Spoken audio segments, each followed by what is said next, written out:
Hello commandos, welcome to BioMentors classes online. और हम लोग ऑर्गेनिक में जनरल ऑर्गेनिक केमिस्ट्री वाले पार्ट में बात कर रहे हैं आइसोमेरिज्म के बारे में। और अभी तक मैंने आपको स्ट्रक्चरल आइसोमेरिज्म के बारे में सब कुछ बता दिया था, है ना। स्ट्रक्चरल आइसोमेरिज्म कंप्लीट हो गया है। तो स्ट्रक्चरल आइसोमेरिज्म का जो डेफिनेशन है, organic compound have same molecular formula, different structural formula.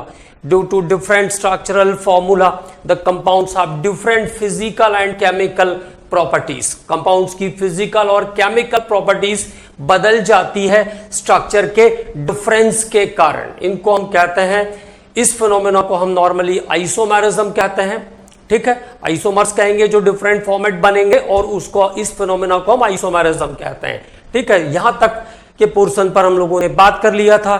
Chain के अंदर पैरेंटल चेन जो है वो डिफर करती है। कार्बन एटम का अरेंजमेंट कार्बन चेन में चेंज होता है। पोजीशन के अंदर फंक्शनल ग्रुप या सब्स्टिट्यूएंट या मल्टीपल बॉन्ड की पोजीशन चेंज हो जाती है। इसके बाद रिंग चेन में ओपन चेन और close chain structure, same molecular formula से ओपन चेन और क्लोज्ड चेन स्ट्रक्चर फॉर्म होता है। ठीक है, सेम मॉलिक्यूलर फॉर्मूला से ओपन चेन और क्लोज चेन स्ट्रक्चर फॉर्म होता है। इसके बाद हम लोगों ने बात किया अबाउट फंक्शनल आइसोमेरिज्म, तो डिफरेंस ऑफ फंक्शनल ग्रुप। लेकिन एक इंपॉर्टेंट एग्जांपल ध्यान रखना है, alkynes and dienes are functional isomer. Then हमने बात किया उसके बाद मेटामेरिज्म और टॉटोमेरिज्म के बारे में। तो हाइड्रोजन एटम या एटम्स के मूवमेंट के कारण जो आइसोमेरिज्म आती है वो है टॉटोमेरिज्म। और अल्काइल ग्रुप के ओरिजिन में डिफरेंस होने के कारण, अल्काइल ग्रुप के डिफर करने के कारण जो आइसोमेरिज्म आती है उसे हम कहते हैं मेटामेरिज्म। अल्काइल ग्रुप्स के डिफरेंस के कारण जो आएगी वो मेटामेरिज्म। और हाइड्रोजन के चलने के कारण जो आइसोमेरिज्म आएगी, wandering nature of hydrogen atom के कारण जो आइसोमेरिज्म आती है उसको हम कहते हैं टॉटोमेरिज्म। अब बात करेंगे आज के लेक्चर में हम लोग स्टीरियोसोमेरिज्म के बारे में। तो स्टीरियो में क्या ध्यान रखना है, स्टीरियोसोमेरिज्म। तो स्टीरियोसोमेरिज्म को बहुत धीरे धीरे आराम से समझते हैं, थोड़ा टिपिकल हिस्सा है इसमें। तो स्टीरियोसोमेरिज्म दो टाइप में डिवाइडेड है। एक को हम कहते हैं कॉन्फॉर्मेशनल और दूसरे को हम कहते हैं कॉन्फिगरेशनल। कॉन्फिगरेशनल तो कन्फर्मेशनल और कॉन्फिगरेशनल, कन्फर्मेशनल और कॉन्फिगरेशनल। फिर इसके दो टाइप हैं, ज्योमेट्रिकल और optical. Geometrical and optical are the type of configurational isomerism. Basically उसका जो टाइप है वो है ज्योमेट्रिकल, है ना, लेकिन उसमें हम ऑप्टिकल को भी ऐड कर देना है। तो कन्फर्मेशनल, ऑप्टिकल अलग से ही आइसोमेरिज्म है, ऐसा कह सकते हैं, है ना। तो कन्फर्मेशनल और कॉन्फिगरेशनल दो टाइप है, और उसके बाद कॉन्फिगरेशनल के दो टाइप है। कन्फर्मेशनल पूरा लिख देते हैं, तो कन्फर्मेशनल, कॉन्फिगरेशनल। कॉन्फिगरेशनल के दो टाइप हैं, ज्योमेट्रिकल और ऑप्टिकल। अब बात करते हैं पहले स्टीरियोसोमेरिज्म के बारे में कि स्टीरियोसोमेरिज्म है क्या। स्टीरियोसोमेरिज्म हम किसको कहते हैं? स्टीरियोसोमेरिज्म तो सेम मॉलिक्यूलर फॉर्मूला, यहां पे डेफिनेशन बदल जाएगी। Same molecular formula, same molecular formula, same molecular formula, same structural formula, same structural formula, molecular formula be same, structural formula be same, and sometime physical and chemical properties में किसी एक में difference आता है, दोनों में डिफरेंस आए ऐसा जरूरी नहीं है।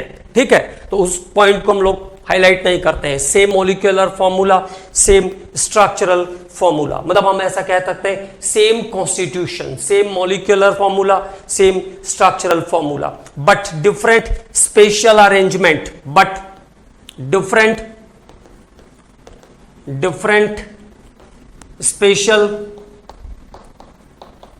arrangement, different spatial arrangement of atoms or groups, atoms और ग्रुप्स, मतलब स्पेस में एटम या ग्रुप का अरेंजमेंट चेंज हो जाएगा। Different spatial arrangement of atoms और group are known as stereoisomers, are known as stereoisomers, are known as stereosomers, are known as stereosomers, and this phenomenon is known as stereosomerism। तो सबसे जो important बात है उसमें वो क्या ध्यान रखना है आपको, different spatial arrangement, different spatial arrangement of atoms और groups, different spatial arrangement of atoms और ग्रुप्स आर देयर। ओके, अब बात करते हैं वन बाय वन कन्फर्मेशनल और कॉन्फ़िगरेशनल के बारे में। तो फर्स्ट ऑफ ऑल डिस्कस करते हैं कन्फर्मेशनल आइसोमेरिज्म को। कन्फर्मेशनल आइसोमेरिज्म, तो सबसे पहले बात करेंगे कन्फर्मेशनल आइसोमेरिज्म के बारे में। अबाउट कन्फर्मेशनल आइसोमेरिज्म एक एक करके दोनों को डिस्कस कर लेते हैं। देखो कन्फर्मेशनल क्या होता है, सिंगल सिग्मा बॉन्ड जब एटम के बीच में रहता है, मैंने आपको सिग्मा पाई बॉन्डिंग के समय भी बताया था, सिंगल सिग्मा बॉन्ड अगर एटम के बीच में है, सभी एटम्स के बीच में कैसे हैं, सिंगल सिग्मा बॉन्ड्स हैं, तो उसके जो एटम्स रहते हैं, उसके जो कॉन्स्टिट्यूएंट के जो एटम्स रहेंगे आर फ्रीली रोटेट, वो आसानी से रोटेट करते हैं, आसानी से रोटेट करते हैं, और उसके फ्री रोटेशन के कारण ये इनफाइनाइट डिफरेंट फॉर्मेट्स में चेंज होते रहता है, इनफाइनाइट डिफरेंट फॉर्मेट में चेंज होते रहता है, और उस चेंजेस के कारण जो डिफरेंट फॉर्म्स क्रिएट होते हैं उनको हम कहते हैं कन्फर्मेशनल आइसोमेरिज्म। तो एक बार बात कर लेते हैं पहले इसके डेफिनेशन के बारे में। कन्फर्मेशनल आइसोमेरिज्म, कन्फर्मेशनल आइसोमेरिज्म, तो कन्फर्मेशनल आइसोमेरिज्म कब जनरेट होता है, क्या ध्यान रखना है, केवल एक लाइन ध्यान रखना है, जब मॉलिक्यूल के बीच में, जैसे ईथेन है तो सभी बॉन्ड्स कैसे हैं, सिंगल है, ठीक है, प्रोपेन है तो सभी बॉन्ड सिंगल है, ब्यूटेन है तो सभी बॉन्ड सिंगल है, साइक्लोहेक्सेन है तो भी बॉन्ड्स कैसे हैं, सिंगल हैं। तो वो मॉलिक्यूल जिनमें सिंगल बॉन्ड होगा, तो सिंगल बॉन्ड के कारण सिंगल सिग्मा बॉन्ड्स जब प्रेजेंट रहते हैं तो there are free rotation of atoms in the molecule, there are free rotation of atoms in the molecule. तो अब बात करते हैं इसके डेफिनेशन के बारे में। The phenomenon of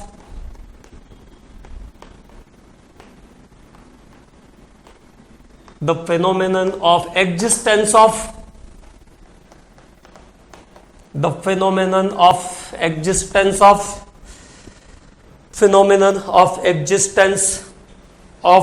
infinite number of spatial arrangement, infinite number of spatial arrangement, infinite number of spatial arrangement, infinite number of spatial arrangement of atoms or groups, of atoms or groups, atoms or groups, phenomenon of existence of infinite number of spatial arrangement of atoms or groups, arrangement of atoms or groups in a molecule, in a molecule due to free rotation, due to free rotation, due to free rotation, due to free rotation, due to free rotation on C single bond C, on C single bond C, okay, is called conformational isomerism. C single bond C is called conformational isomerism, is called conformational isomerism, conformational isomerism। तो C single bond C के कारण, C single bond C के कारण किसी भी molecule के जो atoms हैं उनमें फ्री रोटेशन होगा, और अगर फ्री रोटेशन हुआ तो वो इनफाइनाइट डिफरेंट पोजीशन को, इनफाइनाइट डिफरेंट सिचुएशन को ऑब्टेन करेंगे, it occupy infinite different situations and all these situations are known as conformations और उन सभी situation को हम क्या कहते हैं, conformations कहते हैं and this phenomenon is known as conformational isomerism और इस फिनोमेना को हम कहते हैं कन्फर्मेशनल आइसोमेरिज्म। देखो अगर कोई जैसे मॉलिक्यूल है उसके बीच में सिंगल बॉन्ड है तो क्या करेगा, आराम से रोटेट करेगा, जैसे थोड़ा सा ट्विस्ट हुआ तो एंगल चेंज हो जाएगा ना। अब बार बार अलग अलग सिचुएशन क्रिएट होती रहेगी, जितने बार वो टर्न होगा उतनी अलग अलग सिचुएशन क्रिएट होती रहती है। अब जैसे यहां पे ये कर्व आ गया, फिर ये कर्व ट्विस्ट हो गया, फिर धीरे धीरे धीरे आराम से चल सकता है अगर सिंगल बॉन्ड है तो। अब इस सिंगल बॉन्ड के प्रेजेंस के कारण ये इनफाइनाइट डिफरेंट सिचुएशन को ऑक्यूपाई कर लेगा and that are known as conformations और इसको हम कहते हैं conformations and this phenomenon is known as conformational isomerism। तो केवल एक बात ध्यान रखना है, due to presence of single bonds CC single bond there are free rotation of atoms in the molecule. किसी भी मॉलिक्यूल के एटम्स का फ्री रोटेशन होता है सिंगल बॉन्ड के प्रेजेंस के कारण और इसके कारण जनरेट होती है जो infinite different situation, infinite different position जिसको वो ऑक्यूपाई करेगा, it is known as conformational isomerism। It is known as conformational isomerism। अब हम आ जाते हैं सीधे एग्जांपल्स पर। तो एग्जांपल्स में क्या क्या बातें आपको ध्यान में रखना है उसको पॉइंट आउट करते हैं। पहली बात, अब बात करेंगे हम इथेन के कन्फर्मेशन के बारे में। तो conformation of ethane, conformation of ethane. तो देखो पहले आप इथेन को समझो। इथेन की क्या सिचुएशन है, 2 कार्बन है इसके पास और 6 हाइड्रोजन है और C सिंगल बॉन्ड C है और सभी CH बॉन्ड भी सिंगल बॉन्ड है। इट मींस आसानी से रोटेशन होगा, free rotation of atoms around, free rotation of atoms of molecule, है ना। स्पेस के अंदर वो आराम से रोटेट, जैसे इस फिंगर को मैं स्पेस में आराम से घुमा रहा हूं, खाली जगह है तो हम आराम से रोटेट कर सकते हैं। कितना रोटेट करेगा, पूरा 360। ठीक है, तो ये कन्फर्मेशन, ये है कन्फर्मेशनल आइसोमेरिज्म। तो कार्बन के पास कुल नंबर ऑफ जो हाइड्रोजन एटम्स हैं 2 कार्बन के पास मिलाकर इथेन में वो है 6। ठीक, अब जैसे कंसीड करते हैं इसकी जो सिचुएशन जस्टिफाई की गई, क्लासिफाई की गई, वो 3 है। इथेन के 3 कन्फर्मेशन पॉसिबल है। एक्लिप्स्ड हिंदी में कहते हैं ग्रसित। एक्लिप्स्ड नाम सुना होगा ना, जैसे हम कहते हैं सूर्य ग्रहण, चंद्र ग्रहण, सोलर एक्लिप्स्ड, लूनर एक्लिप्स्ड, एक दूसरे के बीच में आकर के आ जाता है। जैसे सूर्य और पृथ्वी के बीच में चंद्रमा आ गया तो सूरज हमें उतनी दूर तक दिखाई नहीं, उतनी देर तक दिखाई नहीं देता है। ठीक है, तो एक के बीच दूसरा जब आ गया या एक ने दूसरे को छुपा दिया तो ये सिचुएशन है एक्लिप्स्ड। एक्लिप्स्ड के बाद स्टैगर्ड और स्टैगर्ड के बाद तीसरी जो सिचुएशन होती है उसको हम कहते हैं skew. Skew is also called gaussian. Okay, तो 3 different conformation of ethane is there. Ethane के कुल 3 कन्फर्मेशन है। अब देखो मैं इसको आपको फिंगर के हेल्प से समझाता हूं, हालांकि वो फिंगर 360 पे तो रोटेट करेगी नहीं, लेकिन फिर भी समझ में आएगी बात की क्या हो रहा है। जैसे ये 3 हाइड्रोजन मान लीजिए, this is 3 hydrogen of 1 carbon and this is another, तो टोटल कितने हो गए, 6 हो गए। Total 6 hydrogen atom is there, but now you can see only, आप कितने देख पा रहे हो, you can see only 3 hydrogen atom. तो मतलब 3 हाइड्रोजन एटम घूमते घूमते क्या हुआ, दूसरे वाले के एकदम क्लोज आ गए, एकदम close, it is very close to another, है ना, एक दूसरे के पीछे आ गए। तो अब जो ऑब्जर्वर सामने से देख रहा है उसको केवल 3 दिखाई दे रहे हैं, 3 दिखाई नहीं दे रहे हैं, 3 छुपे हुए हैं। तो this situation is called eclipse. तो जब 0 डिग्री के एंगल पर हाइड्रोजन होंगे, साइंटिफिकली बात करेंगे तो दिक्कत आएगी समझने में, क्योंकि बहुत टाइम लगता है समझने में, मुझे ही समझने में बहुत समय लग गया था कि ये कैसे हो रहा है। ठीक है, but now it is very easy. एक बार अगर समझ में आ गई बात तो बहुत आसान है। तो ठीक है, अब देखो ये 3 पहले कार्बन के हाइड्रोजन, ये दूसरे, अभी आप कितने देख पा रहे हो, all the 6 are clearly visible. लेकिन अगर ये ऐसा मूव होते होते होते होते ऐसे धीरे धीरे उसके ठीक पीछे आ गए तो now you can see only 3 fingers, और 3 हैं तो 6, लेकिन दिखाई कितने दे रहे हैं हमको? 3 दिखाई दे रहे हैं, मतलब 3 फ्रंट 3 फिंगर्स ने रेयर 3 फिंगर को क्या कर दिया है? एक्लिप्स कर दिया है, आपके लिए अभी छुपा दिया है। तो this is called eclipse conformation, इसको हम कहते हैं एक्लिप्स। तो जब 2 कार्बन के हाइड्रोजन एटम, 2 मिथाइल ग्रुप के हाइड्रोजन एटम एक दूसरे से नियरेस्ट पोजीशन पर होंगे, एक दूसरे के पास पास होंगे, तो कोई भी ऑब्जर्वर देखेगा तो उसको केवल 3 आर द विजिबल, केवल 3 दिखाई देगा और 3 दिखाई नहीं देगा। तो दिस इज कॉल्ड एक्लिप्स्ड कंफर्मेशन, इसको हम कहेंगे एक्लिप्स्ड कंफर्मेशन। ठीक है। अब अगर ये रोटेट करके ऐसे हो जाए, अब यहां पे 360 नहीं बन पाएगा, है ना, 360 तो बनाने के लिए मुझे सर्कल चाहिए ना, तो अगर ये ऐसा आ जाए तो now you can observe all the 6 hydrogen atom. तो जब 6 हाइड्रोजन एटम क्लियरली विजिबल होंगे तो this situation is called staggered. तो इस सिचुएशन को हम क्या कहेंगे? स्टैगर्ड। तो जब दो कार्बन के पूरे 6 हाइड्रोजन के बीच मैक्सिमम डिस्टेंस होगा, maximum distance between hydrogen of 2 carbon atom, it is called staggered position, इसको हम कहते हैं स्टैगर्ड पोजीशन। ओके। और ऐसा तो होगा नहीं कि अभी ये यहां था और अभी आधे सेकंड में यहां चला जाएगा। It rotate slowly, 1 2 3 4 5 6 7 1000 2000 3000 and now this. तो जितने भी इन दोनों के बीच के जो कन्फर्मेशंस बनेंगे, इन दोनों के बीच जो चेंजेस आए, it means from eclipse to staggered, eclipse से स्टैगर्ड तक रोटेट करके गया ना, तो उन दोनों के बीच के जितने भी चेंजेस आए, it is known as skew conformation. तो इसको हम क्या कहेंगे? स्क्यू कन्फर्मेशन कहेंगे। ओके। तो now when hydrogen atom are at the nearest distance, hydrogen atom कैसे हैं? नियरेस्ट डिस्टेंस पर हैं, एंगल इज 0। ठीक है।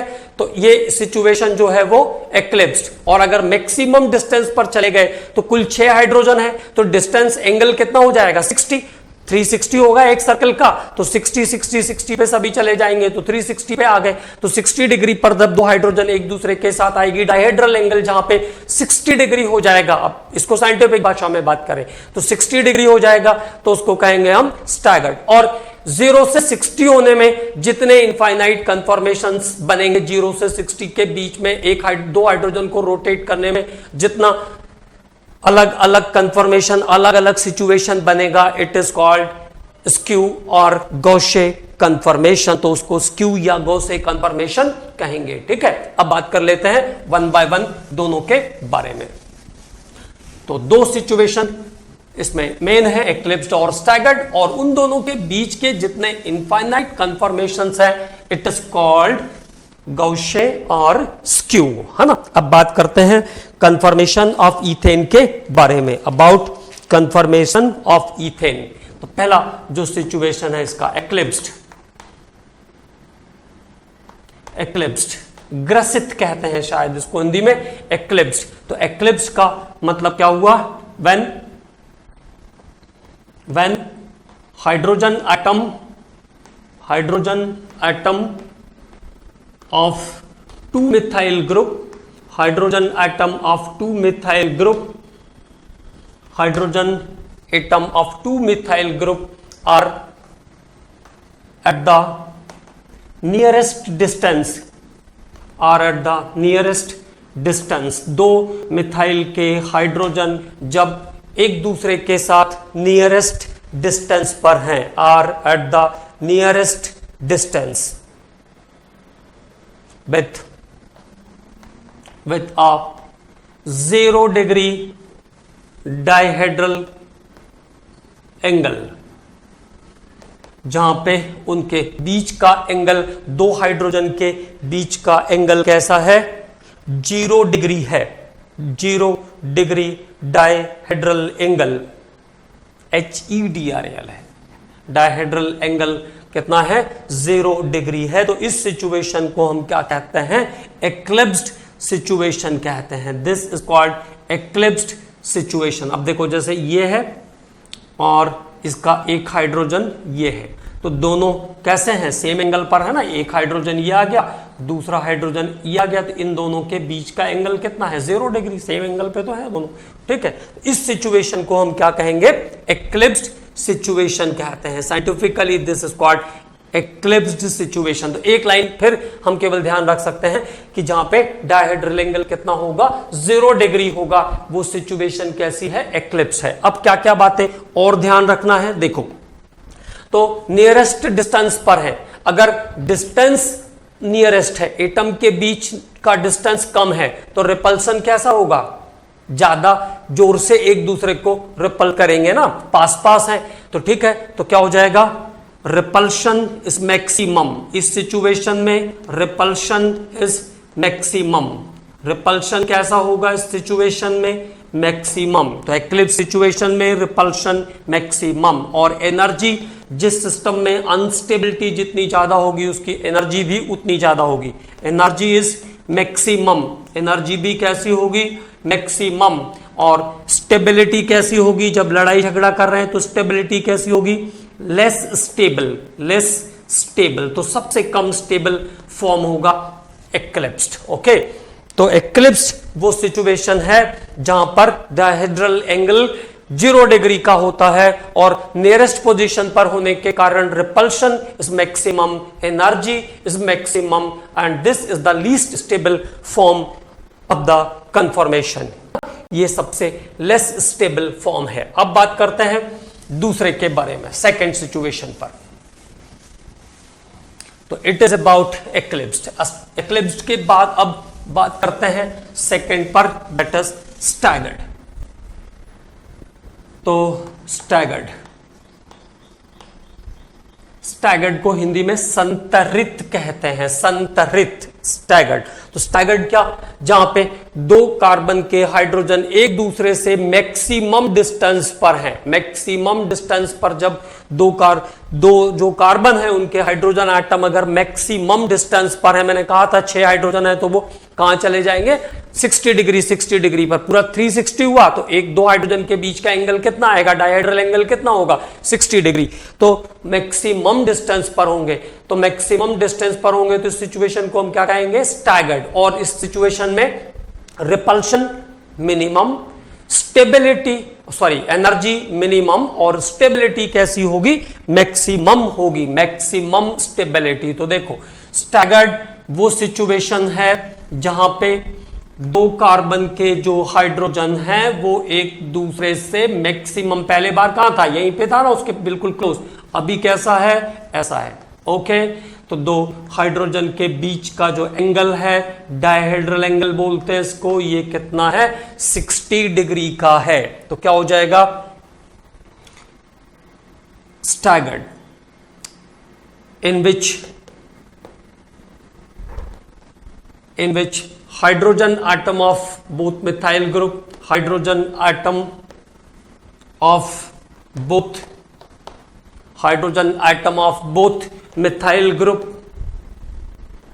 Hydrogen atom of both methyl group are at the maximum distance, maximum distance, are at the maximum distance. दोनों methyl के hydrogen कैसे पर होंगे, मैक्सिमम डिस्टेंस पर होंगे, are at the maximum distance.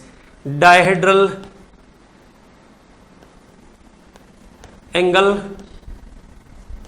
Is 60 degree. Dihedral angle कितना आ जाएगा, 60 डिग्री का आ जाएगा। Dihedral angle is 60 degree. HEDRAL है, डायहेड्रल एंगल इज 60 डिग्री। और डायहेड्रल एंगल कैसा होगा, 60 डिग्री का होगा। तो इस सिचुएशन को हम क्या कहेंगे, दिस इज कॉल्ड स्टैगर्ड। अब इसमें क्या क्या चीजें हमें मिलेंगी ऑब्जर्वेशन में, डिस्टेंस मैक्सिमम है तो रिपल्शन कैसा होगा, रिपल्शन मिनिमम, रिपल्शन कैसा, मिनिमम। एनर्जी भी कैसी, minimum, energy minimum, energy minimum. और स्टेबिलिटी कैसी, मैक्सिमम, तो स्टेबिलिटी मैक्सिमम। ओके, तो मैक्सिमम स्टेबिलिटी इज देयर। तो स्टैगर्ड फॉर्म ज्यादा स्टेबल होगा इन केस ऑफ एक्लिप्स है ना। अब इन दोनों के बीच के जितने भी इनफाइनाइट सिचुएशन बनेगी, ये एक्लिप्स था और मैंने आपको ऐसा बताया कि ये धीरे धीरे रोटेट करते करते करते ऐसा आया 360 पे गया, ठीक है। तो इन दोनों के बीच जितने भी इनफाइनाइट कन्फर्मेशन फॉर्म होंगे, जितनी भी इनफाइनाइट डिफरेंट नई सिचुएशन बनेगी, उसको हम क्या कहेंगे, स्क्यू कहेंगे। और उसकी प्रॉपर्टी को हमको किसी एक से कंपेयर करना पड़ेगा, उसकी कोई इंडिविजुअल प्रॉपर्टी नहीं होने वाली है। तो अगले सिचुएशन पर बात करते हैं, इट इज स्क्यू। तो स्क्यू में क्या ध्यान रखना है, स्क्यू को गाउसियन भी कहते हैं। ऑल इनफाइनाइट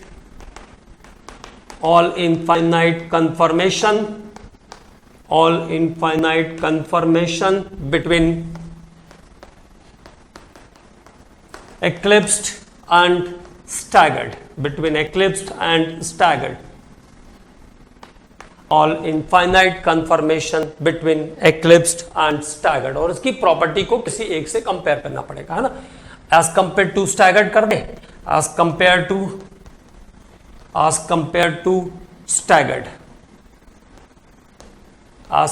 टू स्टैगर्ड, तो क्या हो जाएगा, ये स्टैगर्ड है 360 पे, थोड़ा सा बेंट होगा उससे, है ना। तो लेस स्टेबल, तो मोर रिपल्शन, स्टैगर्ड के कंपैरिजन में मोर रिपल्शन, मोर एनर्जी और लेस स्टेबिलिटी, ओके। तो it is comparison of staggered and skew. तो स्क्यू को कंपेयर किया हमने स्टैगर्ड से। अब बात कर लेते हैं और कुछ पॉइंट्स के बारे में। तो how to represent the conformation, तो दो चीजें तो मैंने आपको बता ही दिया था, रिप्रेजेंट करते समय, समझाते समय ही बता दिया था, फिर से एक बार रिप्रेजेंट कर लेते हैं। तो देखो, this type of its representation is called Newman's projection, जहां पे डायहेड्रल एंगल, दो हाइड्रोजन के बीच का एंगल 0 डिग्री था, ये है। ये जो सिचुएशन आती है इसको हम कहते हैं एक्लिप्स्ड। और when it is at all hydrogen at 360 और डायहेड्रल एंगल इज 60 डिग्री, जहां पे डायहेड्रल एंगल 60 डिग्री का होगा, इसको क्या कहेंगे, staggered. This is called staggered, okay. और दिस प्रोजेक्शन इज कॉल्ड, इस टाइप से इसको रिप्रेजेंट करने को कहते हैं न्यूमन्स प्रोजेक्शन। तो it is called Newman's projection और इसको हम कहते हैं न्यूमन्स प्रोजेक्शन। एक और मेथड है इसको रिप्रेजेंट करने का, तो it is represented by one another method. एक दूसरा मेथड भी है इसको रिप्रेजेंट करने का, okay.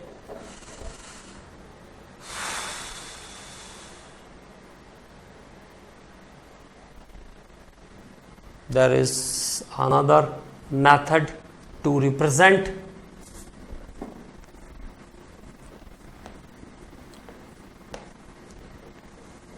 and there is the distance between two hydrogen atom is 2.29 Armstrong. 2.29 Armstrong के डिस्टेंस पर दो हाइड्रोजन होंगे, यह है एक्लिप्स। ऐसे भी आप पहचान सकते हो, डायग्रामेटिकली काफी डिफिकल्ट रहता है, तो जिसमें डबल हाइड्रोजन सेम साइडेड होंगे वो एक्लिप्स। और दूसरा जो इसका रिप्रेजेंटेशन है, there is another method to represent,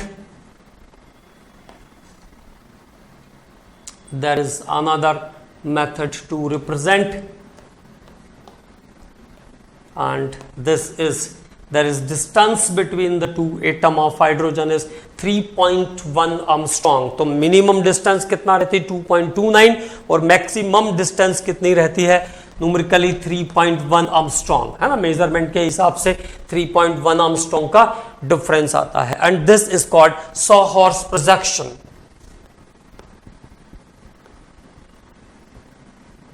और इसको सॉहॉर्स प्रोजेक्शन भी कहते हैं।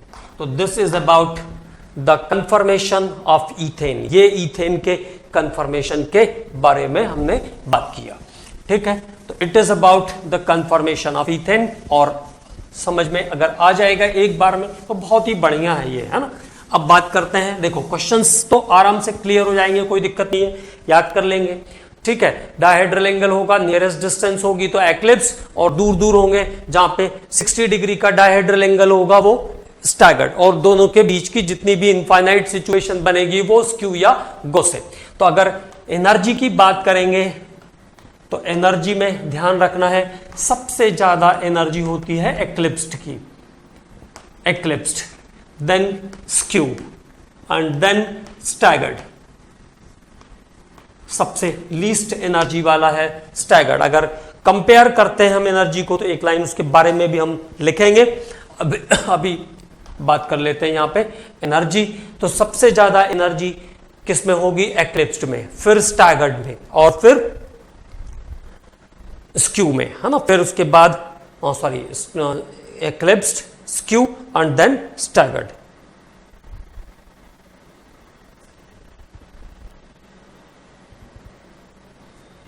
एक्लिप्स्ड कन्फर्मेशन। अब स्टेबिलिटी की बात कर लेते हैं। स्टेबिलिटी, तो जब स्टेबिलिटी की बात करेंगे तो सबसे ज्यादा स्टेबल होगा स्टैगर्ड, स्टैगर्ड के बाद आएगा स्क्यू या गोश, और सबसे लीस्ट स्टेबल होगा eclipsed. Eclipsed is the least stable, okay. तो क्या ध्यान रखना है? एक्लिप्स्ड फॉर्म जो है वो सबसे लीस्ट स्टेबल है। Eclipse is the least stable.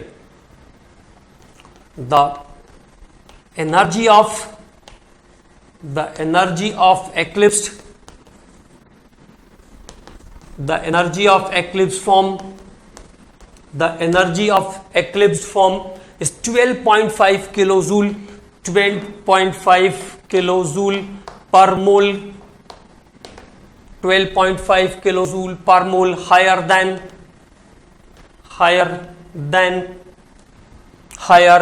than staggered form, higher than staggered form. तो 12.5 kilojoule per mole higher than staggered form. It is known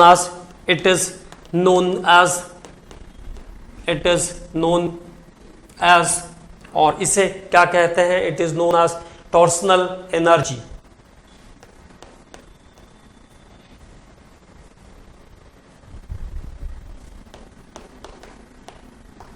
और इसे कहते हैं टॉर्शनल एनर्जी, ओके। तो ये एक इंपॉर्टेंट पॉइंट आ गया, इसको ध्यान में रखना है। तो एक्लिप्स्ड की जो एनर्जी है वो स्टैगर्ड के कंपैरिजन में 12.5 किलोजूल पर मोल हायर होती है, ठीक है। और इस एनर्जी को टॉर्शनल एनर्जी भी कहते हैं।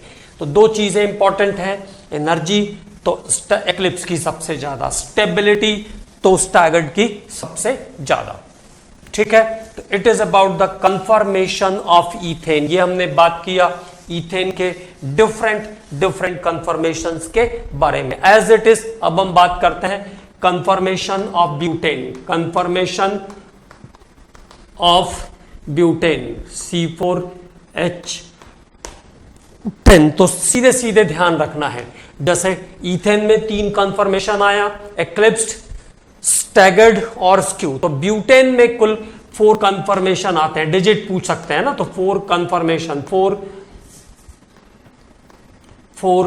कंफर्मेशन ब्यूटेन में कितने आएंगे? 4 कंफर्मेशंस। ब्यूटेन के कितने कंफर्मेशंस हैं? 4 कंफर्मेशंस हैं ब्यूटेन में। और इसका जो सबसे स्टेबल फॉर्म है वो है एंटी या स्टैगर्ड। उसको स्टैगर्ड भी बोलते हैं और उसी को एंटी भी बोलते हैं, है ना। एंटी और स्टैगर्ड, एंटी और स्टैगर्ड। तो अगर कभी स्टैगर्ड ना लिख करके एंटी लिखेंगे तो ध्यान रखना है कि इसी को एंटी या स्टैगर्ड दोनों कहते हैं। और ये जो कंफर्मेशन है इसमें फिर से जो सिचुएशन बनेगी वो कैसी बनती है उसके बारे में बात कर लेते हैं। तो जो लोवेस्ट एनर्जी की सिचुएशन है वो स्टैगर्ड या एंटी है ब्यूटेन के केस में, जहां पे एंगल जो रहते हैं वो कितने हैं? 180 डिग्री पर हैं, 180 डिग्री पर हैं। Angles are 180 degree. तो दो सभी हाइड्रोजन 180 पे और दो मिथाइल जो बाद में आ रहे हैं अपीयरेंस में दिख रहे हैं वो आपको 180 पर। तो ये लोवेस्ट एनर्जी है ब्यूटेन में, लोवेस्ट एनर्जी।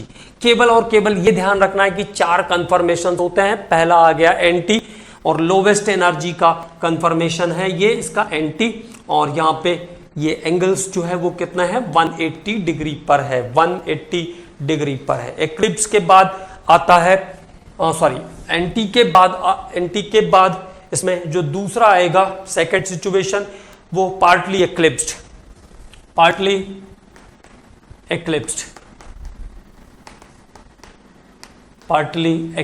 डायग्राम नहीं भी ध्यान रहेगा तो कोई जरूरत नहीं, पार्टली एक्लिप्स्ड। तो पार्टली एक्लिप्स को क्या से शो करेंगे उसके बारे में बात कर लेते हैं।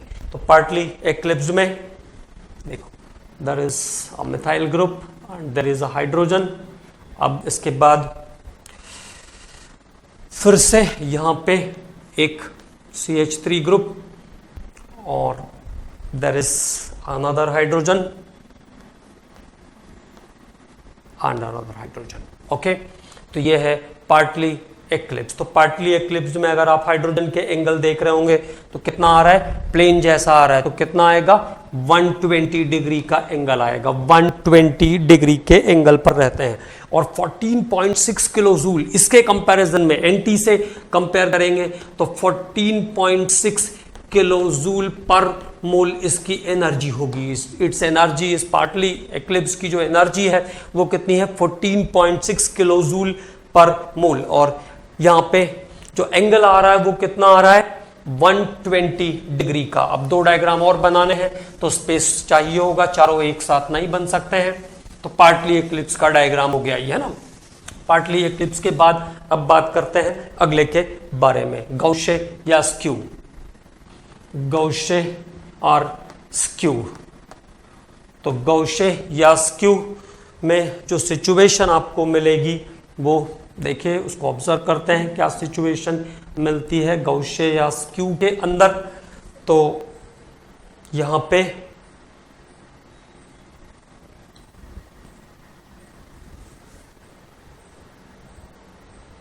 गौशे या स्क्यू और here is the situation is like this. तो देयर इज थोड़ा सा डायग्राम में चेंजेस है यहां पे, ये आया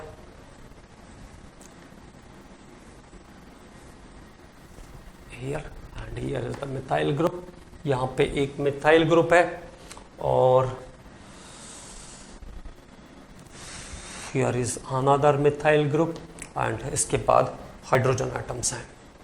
there is hydrogen and there is hydrogen और इसके बाद ये दो सिचुएशन भी हाइड्रोजन एटम की है, ठीक है। अब इसके बाद यहाँ पे जो दो हाइड्रोजन के बीच का एंगल आएगा डाइहेड्रल एंगल वो कितना होगा 60 डिग्री और एनर्जी है 3.8 kilo joule per mole as compare to anti, higher as compare to anti. और लास्ट इसका जो फॉर्मेट है वो है फुली एक्लिप्स्ड। तो फुली एक्लिप्स्ड में जो सिचुएशन बनेगी फुली एक्लिप्स्ड की वो कैसी होगी उसके बारे में बात करेंगे।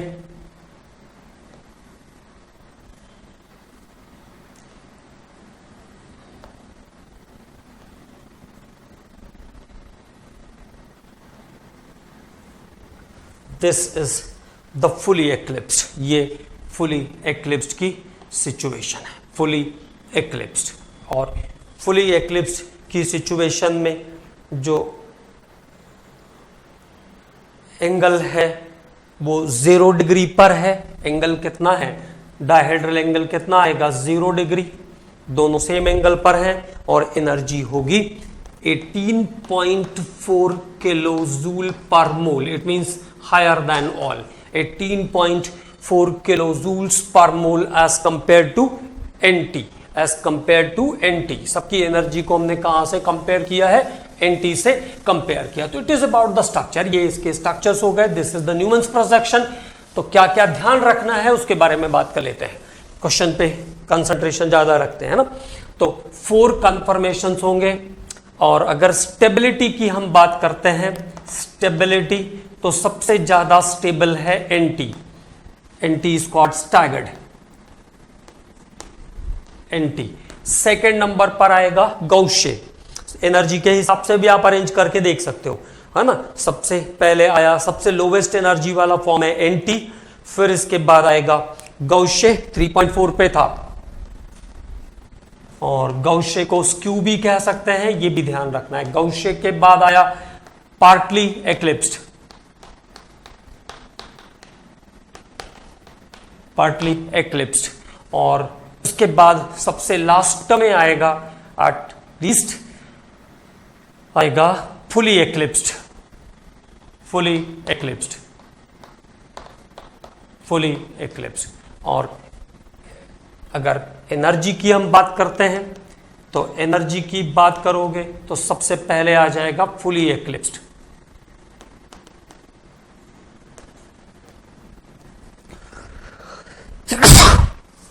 न्यूमेरिकल वैल्यू भी थी हमारे पास 18.4। फिर आ जाएगा पार्टली एक्लिप्स्ड, पार्टली एक्लिप्स्ड कितना 14 point something is there, okay 14.6, 14.6। फिर उसके बाद गौशे और स्क्यू, और सबसे लास्ट में आ जाएगा anti or staggered, anti or staggered, है ना। और गौशे का जो एनर्जी था वो 3.8 था, 3.8 किलो जूल पर मोल। और then the last one is anti, उसके बाद लास्ट में आ जाएगा एनटी, सबसे लास्ट में आ जाएगा एनटी। तो this is about the stability and confirmation of butane. तो ब्यूटेन में क्या क्या ध्यान रखना है, बातें जो ध्यान रखनी है, 4 कन्फर्मेशंस बनेंगे, ये ध्यान रखना है। Anti is the most stable, anti को ही स्टैगर्ड कहते हैं, तो anti is the most staggered, most stable form. और फुली एक्लिप्स्ड की एनर्जी सबसे ज्यादा होगी। तो stability trend is anti, gauche, partly eclipsed and fully eclipsed, partly eclipsed and then fully eclipsed. और एनर्जी का ट्रेंड पूछेंगे तो fully eclipsed, then partly eclipsed, then gauche and then anti. Anti से हम सबकी एनर्जी को कंपेयर कर रहे थे, तो इसको 0 से उठाएंगे तो ये कितना है 3.8, ये कितना है 14.6, और ये कितना है 18.4 किलो जूल पर मोल। ठीक है, it is about the trend of stability and energy of the conformation of ethane. ये इथेन के कंफर्मेशन और उसके बाद ब्यूटेन के कंफर्मेशन पर भी हमने बात कर लिया। तो कंफर्मेशन ऑफ इथेन और ब्यूटेन, ओके। अब उसके बाद हम बात करते हैं कंफर्मेशन ऑफ साइक्लोहेक्सेन। तो कंफर्मेशन ऑफ साइक्लोहेक्सेन, तो साइक्लोहेक्सेन में चूंकि सिंगल बॉन्ड है तो सभी एंगल 109 डिग्री 28 मिनट के होने चाहिए, लेकिन साइक्लिक स्ट्रक्चर है, तो साइक्लिक स्ट्रक्चर है तो एंगल 109 डिग्री 28 मिनट होगा नहीं, एंगल क्या हो जाएगा, चेंज हो जाएगा। There is change in angle, तो एंगल के चेंज होने के कारण ये कंफर्मेशन में आएगा, है ना, कंफर्मेशनल आइसोमेरिज्म शो करेगा, है ना। तो कंफर्मेशनल आइसोमेरिज्म इसमें आ जाएगी। अब बात करते हैं साइक्लोहेक्सेन के कॉमन जो फॉर्मेट है ना।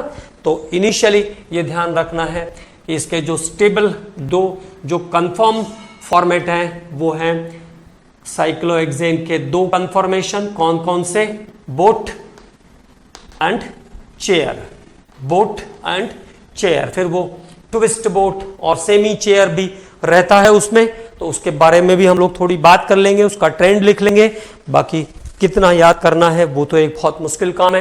तो अब बात करते हैं conformation of cyclohexane. Commonly 2 conformation होते हैं, boat form and chair form. तो this is the boat form conformation की बात कर रहे हैं हम लोग। तो boat form conformation of cyclohexane is like boat. तो साइक्लोहेक्सेन बोट जैसा स्ट्रक्चर बनाएगा जिसमें हाइड्रोजन एटम पास पास है, तो लेस स्टेबल स्ट्रक्चर होगा इसका boat form, less stable, more energy और लेस स्टेबिलिटी। अगर चेयर से हम कंपेयर करेंगे तो, है ना। अब चेयर का डायग्राम आ जाएगा तो वह बात आपको एकदम क्लियर हो जाएगी। और ये about the diagram of the chair form, ये चेयर फॉर्म का डायग्राम। तो this is the two confirmation of cyclohexane boat and chair. यहाँ पे हाइड्रोजन एटम दूर दूर चले गए हैं, तो दूर दूर चले गए या उनका डिस्टेंस बढ़ गया, तो डिस्टेंस बढ़ गया तो क्या हो जाएगा, less energy and more stability, less energy and more stability.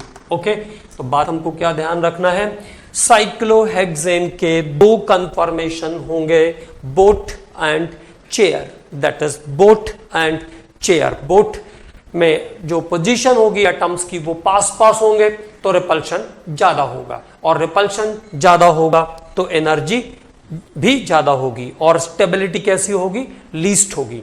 ठीक है, और चेयर फॉर्म में एटम्स दूर दूर होंगे, तो दूर दूर होंगे तो रिपल्शन कम हो जाएगा, रिपल्शन कम होगा तो स्टेबिलिटी भी कम हो जाएगी, और स्टेबिलिटी कम होने के साथ साथ स्टेबिलिटी कम हो जाएगी और एनर्जी भी, चेयर फॉर्म जो होगा वो मोर स्टेबल होगा और लेस एनर्जी होगी, है ना, एनर्जी कम हो जाएगी तो स्टेबिलिटी बढ़ जाएगी, ये बात ध्यान रखना है। तो it is about boat confirmation and chair confirmation.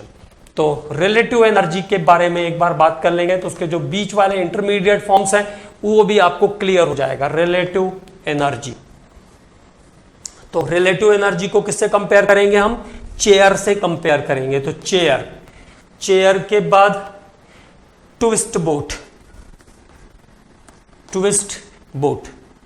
मुड़ा हुआ बोट, है ना, और ट्विस्ट बोट के बाद आता है बोट, और बोट के बाद आएगा सेमी चेयर, हाफ चेयर कहते हैं उसको, हाफ चेयर, सेमी चेयर भी कह सकते हैं ना। अब देखो, तो रिलेटिव एनर्जी चेयर पे कितनी, 0, सबसे स्टेबल फॉर्म है इसकी, तो लीस्ट एनर्जी। अब उससे कंपेयर करें तो ट्विस्ट बोट में होती है 22.7, 29, और इसमें है 44 किलो जूल पर मोल, 44 किलो जूल पर मोल। मतलब अगर स्टेबिलिटी कभी पूछते, मान लीजिए इंटरमीडिएट्स को भी मिला दिया, तो सबसे स्टेबल है chair, then twist boat, then boat, and the last is the half chair or semi chair. Okay, so it is about the relative energy and stability of the conformation of cyclohexane. Normally दो conformation होते हैं, लेकिन वो intermediately दो और format बनाते हैं, that is twist boat and half chair. तो क्या क्या ध्यान रखना है, चेयर सबसे ज्यादा स्टेबल होगा, then twist boat, then boat, and then half chair सबसे कम स्टेबल फॉर्मेट होगा, less stable format is the half chair. Okay, तो it is about the conformational isomerism. अब बात करेंगे हम, इससे रिलेटेड एक टॉपिक है हमारे पास, बेयर स्ट्रेन थ्योरी। तो अगले लेक्चर में हम लोग बेयर स्ट्रेन थ्योरी के बारे में बात करेंगे, स्टेबिलिटी ऑफ साइक्लोअल्केन्स के बारे में मतलब बात करेंगे, और उसके बाद फिर स्टार्ट करेंगे geometrical isomerism. Okay commandos, thank you.